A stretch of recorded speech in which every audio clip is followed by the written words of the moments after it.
Quand les hommes se levèrent contre nous, les hommes, ils nous auraient engloutis tout vivant. Quand leur colère s'enflamma contre nous, alors les eaux nous auraient submergés. Les torrents auraient passé sur notre âme. Alors auraient passé sur notre âme les flots impétueux. Béni soit le Seigneur qui ne nous a pas livrés en proie à leurs dents. Notre âme s'est échappée comme l'oiseau du filet des oiseleurs. Le filet s'est rompu et nous nous sommes échappés. Notre secours est dans le nom du Seigneur qui a fait les cieux et la terre. Que son nom soit loué. Lèvons nos mains. Prions tous ensemble le Seigneur. Oh, bien-aimé Père Céleste. Merci pour ton Jésus. Merci pour ce matin. Merci. Merci.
C'est toi qui nous protèges. C'est toi qui prends soin de nous.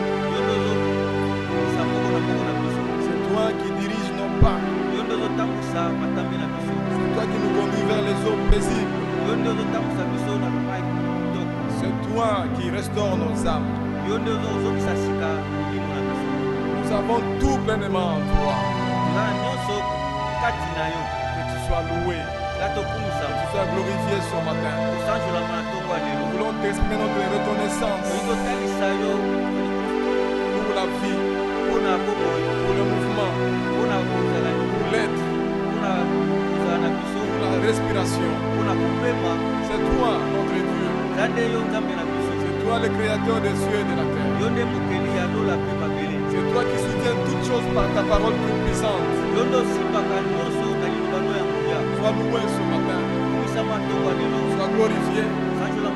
Et qu'en toutes choses, gloire, honneur puisse te revenir. Nous te prions ainsi, dans le nom de Jésus-Christ, notre Seigneur et notre Sauveur. Amen. Amen. Que Dieu vous bénisse. Sentez-vous à l'aise. Que chacun de nous soit dans l'attente que Dieu lui parle. Oui, oui. Qui parle à ton cœur. Oui, oui. Par la tête de mon cœur. Qui te console par sa parole. Cette parole qui donne la consolation et la patience. Comme cela est dit dans Romains 15.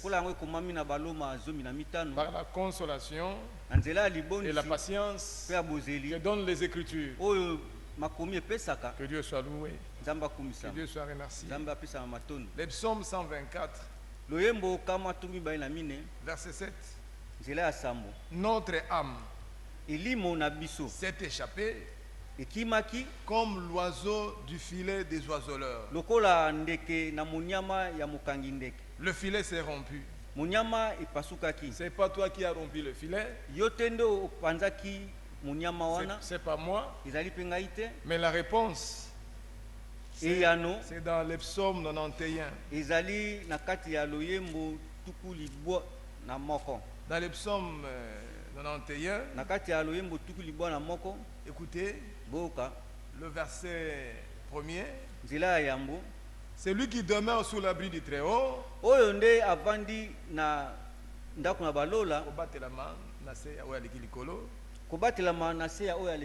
Repose à l'ombre du Tout-Puissant. J'ai dit au Seigneur, mon refuge et ma forteresse, mon Dieu en qui je me confie. Donc, toute ma confiance est en lui. Celui qui se confie au Seigneur renouvelle ses forces. Écoutez le verset 3.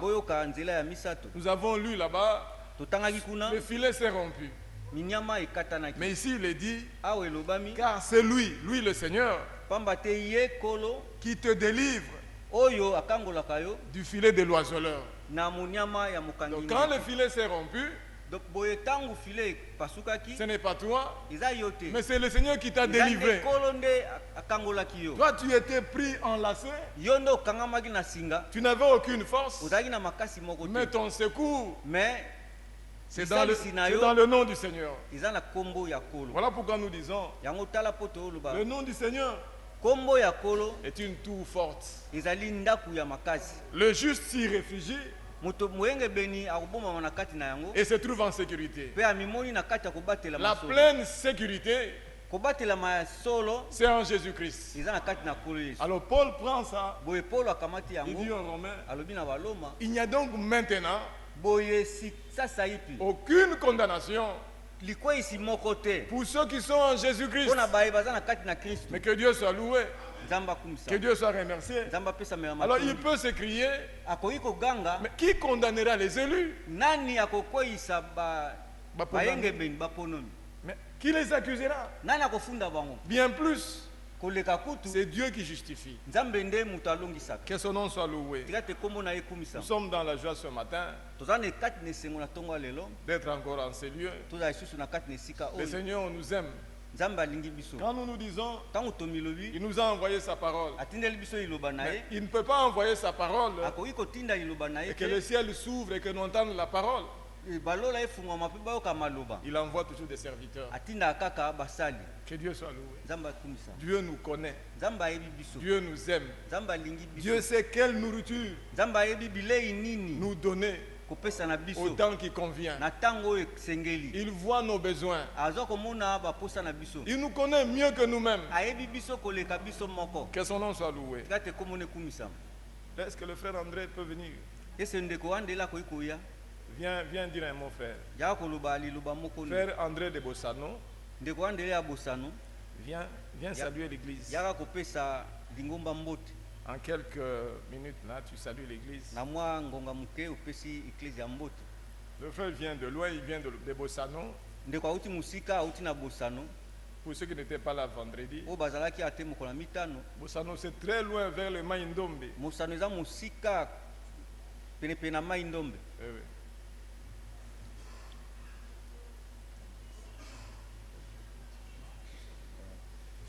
Que Dieu bénisse. Moi, je suis votre bien-aimé. Dans la bataille, et notre élection ne vient pas d'une personne, c'est Dieu qui nous a élus avant la fondation du monde. Peut-être petit ou grand, on soit en ville ou à l'intérieur, cela dépendra de sa volonté. Parce que dans Romain, il dit la parole de Dieu autrefois, au temps jadis. C'était quelque chose d'investigation, de recherche. Aujourd'hui, le salut est à notre portée.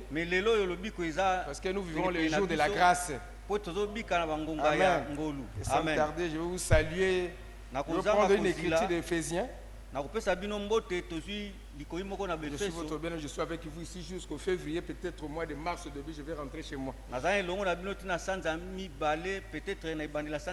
Éphésiens chapitre 1. Je pense que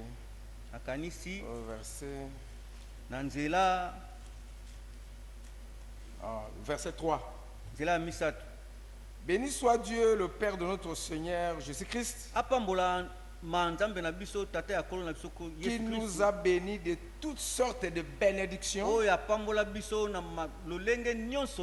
spirituelles dans les lieux célestes en Christ. Amen. Amen. Écoutez. En lui, Dieu nous a élus avant la fondation du monde pour que nous soyons saints et irréprochables devant lui. Nous ayons prédestiné dans son amour à être ses enfants. C'est que Dieu nous bénit de toutes bénédictions en Christ. Dans son amour, avant la fondation du monde. Ce n'est pas la volonté d'une personne, bien aimé. Pour être chrétien aujourd'hui, c'est une élection de décès que nous venons d'un voyage de très loin avec Dieu. Et il a dit même à Jérémie, avant que tu sois même conçu dans le ventre de ta maman, je te connaissais. Alors, c'est quelle assurance est venue pour un enfant de Dieu? De savoir qu'il est avec Dieu. Il a été choisi avec Dieu. Il a été béni avec Dieu. Et il a trouvé l'amour avec Dieu. Il a trouvé la grâce avec Dieu. Écoutez, je vais terminer ici. En lui, c'est 7. En lui, nous avons la rédemption par son sang. La rémission de péché selon la richesse de sa grâce. Aux yeux du monde, on peut compter sur nous, nos erreurs et nos faiblesses. Mais en Dieu, par sa grâce, il ne voit même pas nos faiblesses. Parce que l'amour couvre une multitude de péchés. C'est vrai, la Bible dit dans Galate, quand Abraham a crié, Dieu l'a imputé à justice. Quand vous êtes enfant de Dieu, vous devez marcher avec assurance. Que personne ne te trompe, frère. Vous faites avec assurance que ce n'est pas la volonté d'une personne, mais c'est la volonté de Dieu. Parce qu'il nous a élus pour vivre ces bénédictions en ces derniers jours. Vivre la volonté de sa grâce et sa rédemption par la rémission de péché, par sa grâce et sa volonté. Que le Seigneur vous bénisse aussi.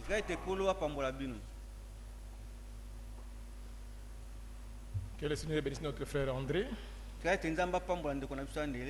Qu'il bénisse ces quelques paroles que nous venons d'entendre. Que Dieu soit loué. Nous allons chanter un cantique avant que je ne fasse venir le prédicateur du jour.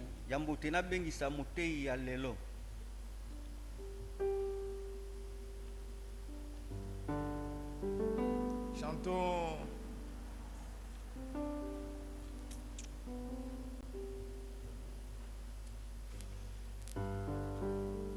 à la page 9. Chantons le cantique 9.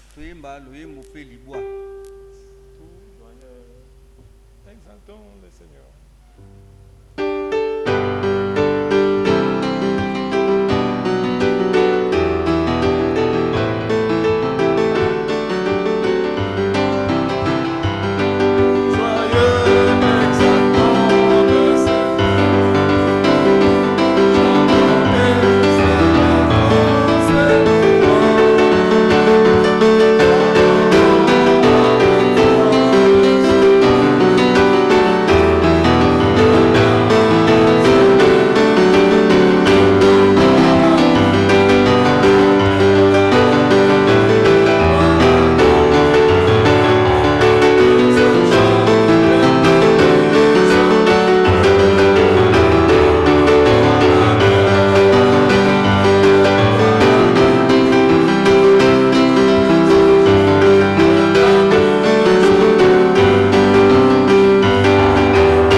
salue tous, frères et sœurs, dans le nom précieux de Jésus-Christ.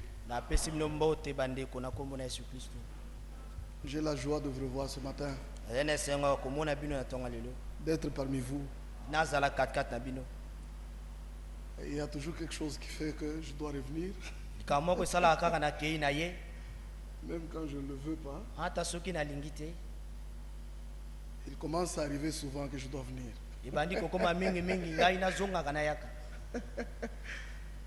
Avant que je ne vienne, je pensais à quelque chose. Je disais, maintenant, je surprends toujours les frères. Et mon frère Ben est toujours disposé à me loger. J'ai fait le tour de toute sa maison. La première fois, c'est lui qui m'a laissé sa chambre. La deuxième fois, ce sont les enfants. Donc, je connais toute la maison. Alors, je disais, écoute, peut-être avoir un appartement ici à Kinshasa. C'est ma maison. Parce que je dois venir souvent, alors je reste là-bas. Je peux amener Bernadette, on reste un peu. Ah, je ne sais pas. Mais c'est vrai que je serai ici souvent. Si vous ne voulez pas, bon, je peux aller à 30 km d'ici.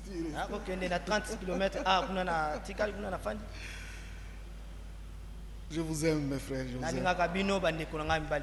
On a de très bons souvenirs pour cet endroit ici.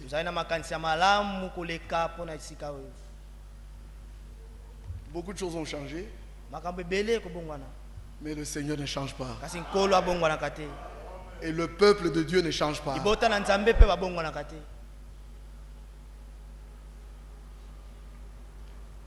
Il y a toujours une base qui est plus grande. Il y a toujours une base. Mais quand l'œuvre termine, ça se rétrécit. Nous croyons que ça sera comme ça.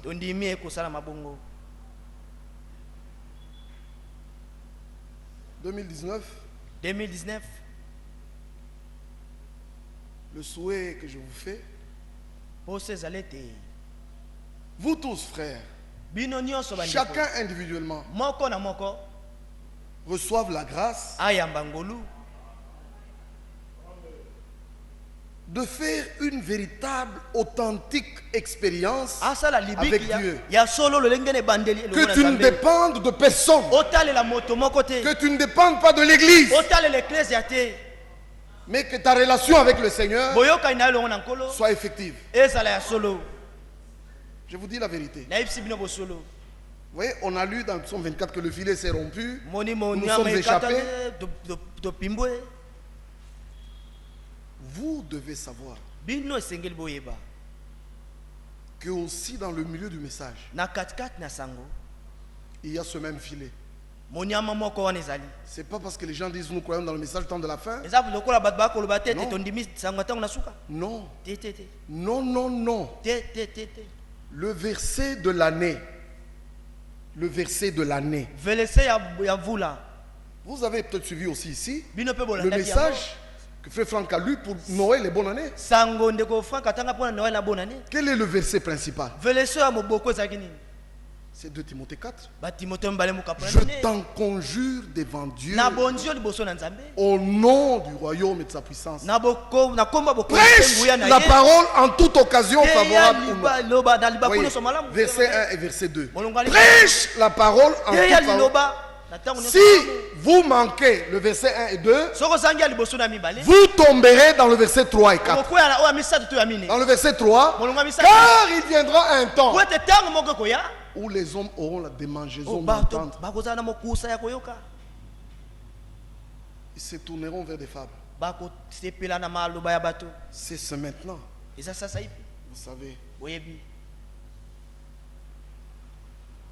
que William Branham,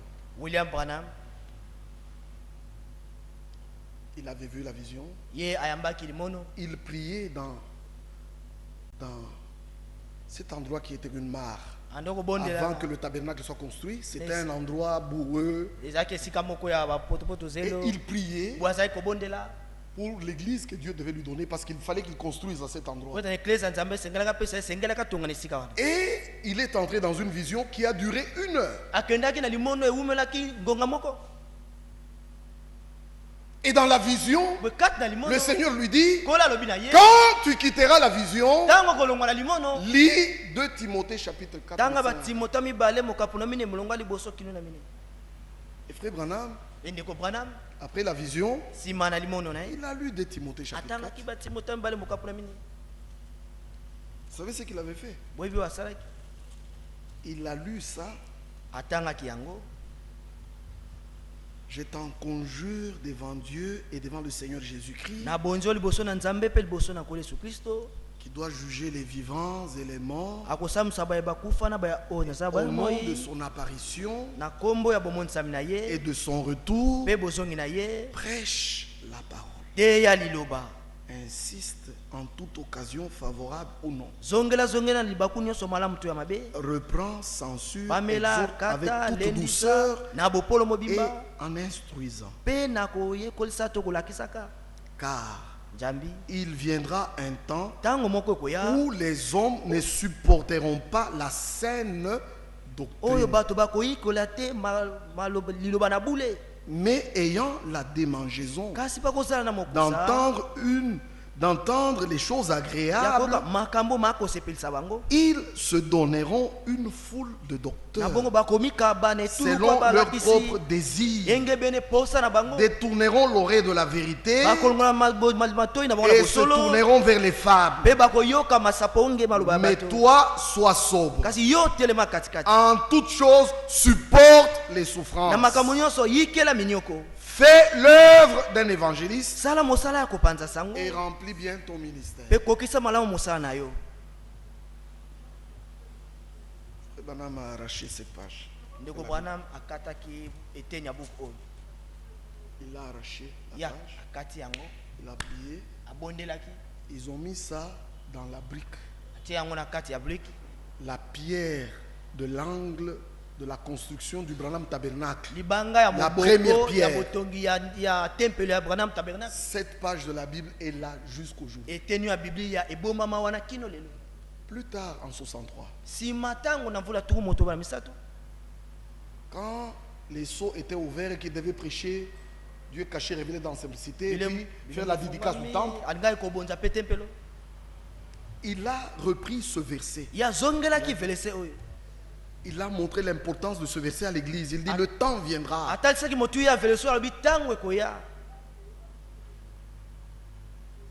En 1980,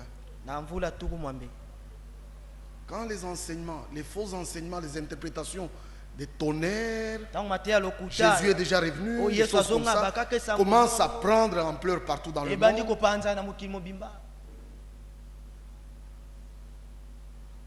Dieu parle à Frère Franck par une voix audible. Lis 2 Timothée chapitre 4 verset 1 à 5. En 1980, Frère Franck a lu ça. Et aujourd'hui, ce verset est d'actualité. En ces lieux,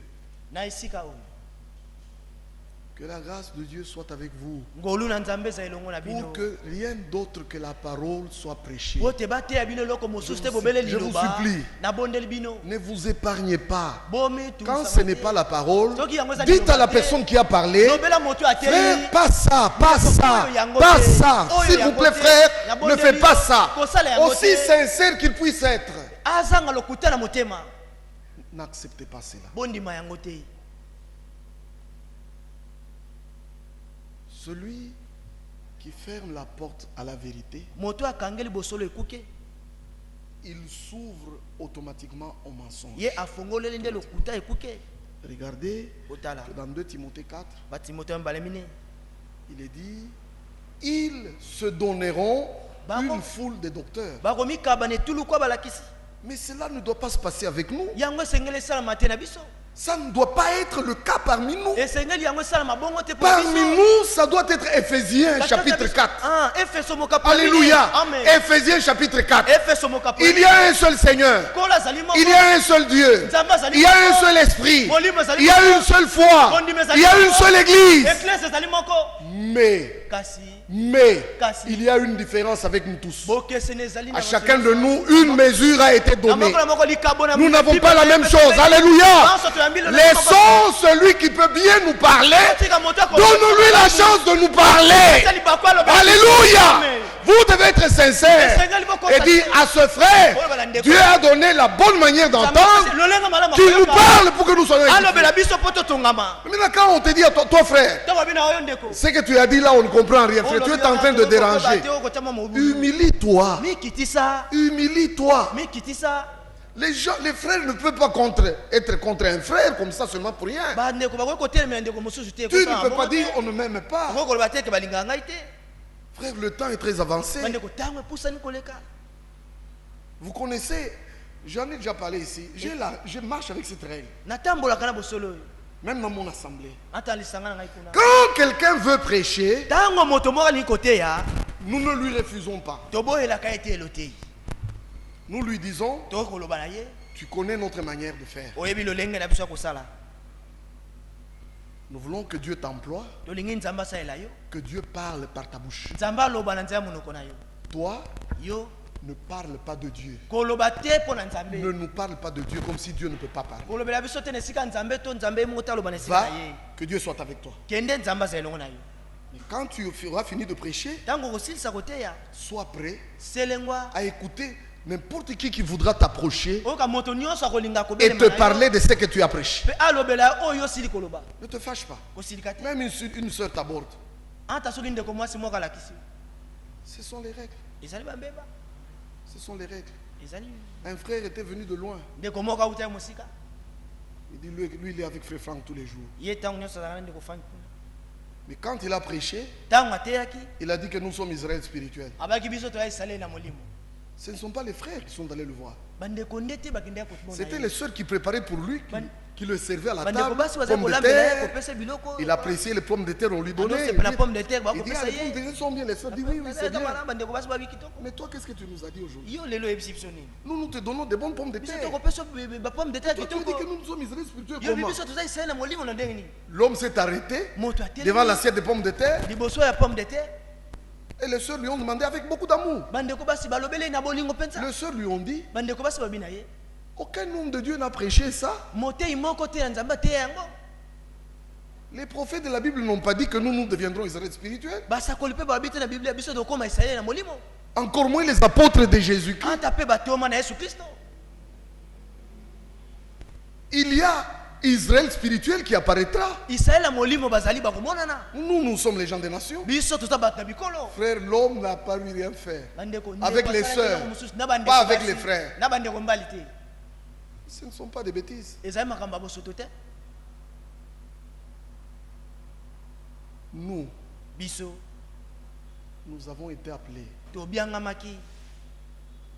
à devenir l'église de Jésus-Christ. L'épouse de Jésus-Christ. Comme l'époux était la parole faite chair, nous aussi, nous sommes une véritable manifestation de la parole dans ce temps. Nous sommes parole de sa parole. C'est ce que chacun de vous doit être. Nous sommes à la fin. Ésaïe 42. Vous lisez dans Ésaïe 42 ce verset. Voilà les paroles qui concernent notre temps. C'est un peuple pillé et dépouillé. On les a tous enchaînés dans les cavernes où il n'y a pas de lumière, plongés dans des cachots où il y a le ténèbre. Ils ont été mis au pillage. Et personne qui délivre. Ils sont dépouillés. Et personne qui dise restons. Ça, c'est l'état de l'église en général sur la terre. En d'autres termes, les hommes de Dieu qui nous ont prêché ont montré comment beaucoup de groupes sont devenus des cachots. Les prédicateurs imposent leur manière de voir au peuple. On impose. On les domine. Ils n'ont rien à dire. On les gronde. On les assujettit. On les malmène. Vous voyez? Donc, l'homme règne avec le titre qu'il a. Je suis le pasteur. Toi, tu ne peux rien dire. Mais ça ne doit pas être comme ça. Parce qu'ici, personne ne dit restaure. Lisez dans Jérémie 33. Dans Jérémie chapitre 31 plutôt. Là, c'est le Seigneur lui-même qui répond. Lui-même répond au verset 4. Il dit, je te restaurerai encore et tu seras restauré. Moi Dieu, je restituerai. Et la restauration prendra place. Qu'est-ce que Pierre a prêché dans Acte 3? Jésus doit être gardé au ciel. Il ne reviendra pas jusqu'au temps du rétablissement de toutes choses dont Dieu a parlé anciennement par ses saints prophètes. Nous sommes dans ce temps de la restauration. Regardez le ministère qui est venu. Regardez le ministère qu'avait William Branham. Pleinement, authentiquement restauré. Un vrai ministre. Un vrai prophète. Pas comme on en a ici. Frère, un vrai homme de Dieu qui avait le ainsi dit le Seigneur. Il a prononcé ainsi dit le Seigneur des milliers de fois. Et cela n'a jamais failli, pas même une seule fois. Et par lui, Dieu a restauré toute la prédication, l'enseignement de la Bible totalement restauré. Il n'y a rien qui est resté. Aujourd'hui, dans l'assemblée, vous pouvez écouter une prédication égale à la première que Pierre prêcha. La dernière prédication sera semblable à la première. Regardez, frère, la première prédication. Regardez, vous allez lire, et celui qui ne comprend pas, qui n'a pas le plan du salut, il lira seulement, voyant seulement l'histoire. Tu vois, mais pourtant ici il n'y a pas d'histoire. Verset 22. Hommes israélites, écoutez ces paroles. Aujourd'hui, c'est à vous que nous parlons. Frères et sœurs de Kinshasa, Limité, écoutez ces paroles. Jésus de Nazareth, cet homme à qui Dieu a rendu témoignage parmi vous, comme le ressuscité ici à Kinshasa. N'avez-vous jamais vu au milieu de nous une guérison divine? Dites-moi dans l'assemblée, combien ont déjà vu Jésus guérir? Combien ont déjà vu? Moi j'ai déjà vu.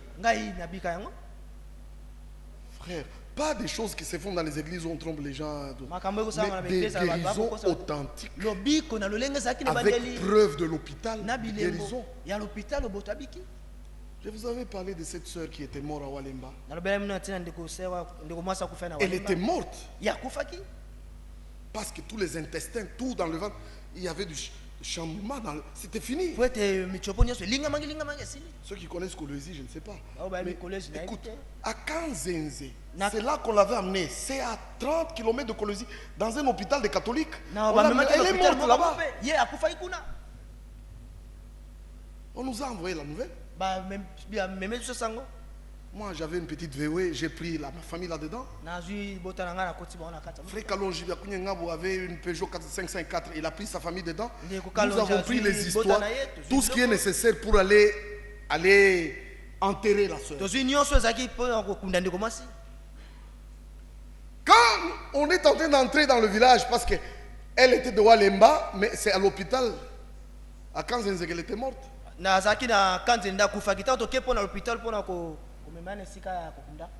Elle était morte à l'hôpital de Kanzenze. Mais elle habitait à Walemba. C'est là que nous avions l'assemblée, les frères. On arrive là-bas, on nous dit, elle est morte à 3h du matin. On a fait le certificat de décès par un médecin qui a constaté la mort. Qui a fait un certificat de décès. Morte de telle chose, de telle chose.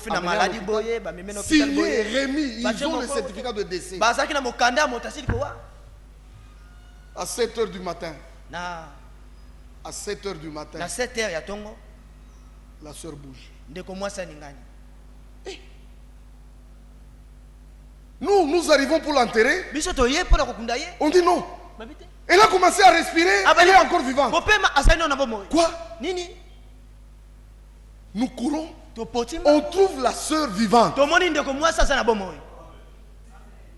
la prenons dans cet état. On court maintenant à Kolwezi à 30 km. Un dimanche. On arrive dimanche soir. On l'amène à l'hôpital. Allez, salle d'urgence. La salle d'urgence. Et puis on dit, oh, mais le médecin n'est pas là. Pendant qu'on cherche le médecin de garde, on voit un homme entrer. C'est le médecin de garde. Il dit que il était quelque part et il a pensé venir à l'hôpital récupérer je ne sais pas quoi. Avant qu'on ait pris le téléphone pour l'appeler, nous on était à la porte. Et il prend, il dit bon, mais il faut avoir l'anesthésiste. Il faut appeler l'anesthésiste. Avant qu'on appelle l'anesthésiste, sa voiture est entrée dans le parking. Il dit non, j'avais promis de passer le soir. On avait toute l'équipe là-bas sans avoir appelé personne. On amène la soeur dans la salle d'opération. On ouvre le ventre. Le médecin enlève les gants. Il dit aux infirmières, refermez. Ça ne sert à rien. Le médecin s'en va pour se laver les mains et rentrer chez lui. Une infirmière lui dit, elle vit encore. On ne peut pas faire ça. Faisons seulement notre travail. On lave tout. On essaie de suturer les choses dedans. Faisons seulement ça. On commence à laver. Les machines commencent à montrer, la tension commence à bien se comporter. Tout commence à devenir... Dès qu'on a fini de tout laver, on a fait des choses provisoires. On dit qu'elle se sente bien, ensuite on reviendra. On a fermé. Depuis qu'on avait fait provisoire jusqu'à aujourd'hui, sur cette fiche où c'était écrit morte à telle heure, on a écrit la ressuscitée de Walemba. Elle vit jusqu'à aujourd'hui. Écoutez, c'est Jésus de Nazareth.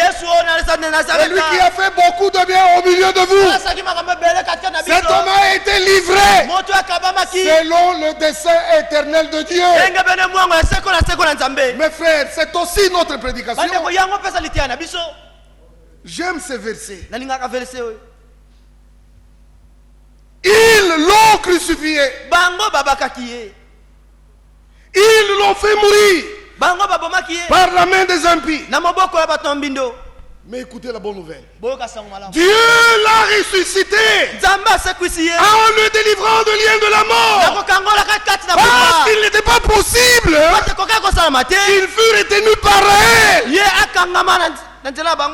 en accord avec ce que David avait dit. Oh mon Dieu. Qu'est-ce que David avait dit? Tu ne permettras pas que ton sein voie la corruption. Mais nous, qu'est-ce que nous prêchons? Sur l'histoire de la corruption, qu'est-ce que nous disons? Nous disons ce que Paul écrit dans 1 Corinthiens 15. Paul écrit ceci.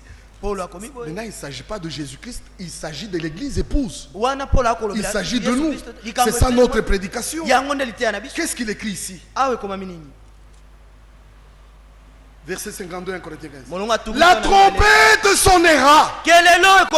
Nous vous disons que la trompette sonnera. Et les morts ressusciteront incorruptibles. Pourquoi Paul écrit ça?